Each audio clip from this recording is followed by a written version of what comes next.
लागवड करताय, basal dose कोणता घेऊ सुचत नाही. चला तर बघूया. आज आपण टरबूज लागवडीसाठी बेसल डोस कोणता वापरायचा चला तर पाहूया.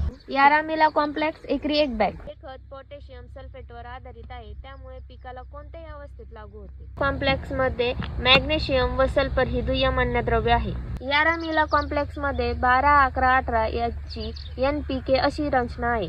आपण टरबूज लागवडीसाठी 10-26-26 ही एकरी 2 बॅग घेणार आहोत. 10-26-26 मुळे मुळांची कार्यक्षमता वाढते व पिके फास्ट वाढते. अमोनिकल नायट्रोजन हे जास्त दिवस राहते, त्यामुळे पिके जास्त दिवस हिरवेगार राहते. DAP एकरी 1 बॅग. ऍसिडिक जमिनीत DAP चे छान रिझल्ट येतात, त्यामुळे मुळांची वाढ होते व फुटवी जास्त फुटतात. काली SP एकरी 1 बॅग.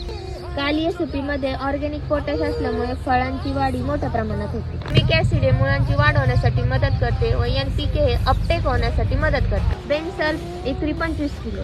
बेनसल्फ मध्ये 90% सल्फर आहे आणि ते पिकाला प्रकाश संश्लेषणासाठी मदत करते. धन्यवाद. पुन्हा भेटूया टरबूज लागवडीपासून ते काढणीपर्यंतच्या सिरीज मध्ये.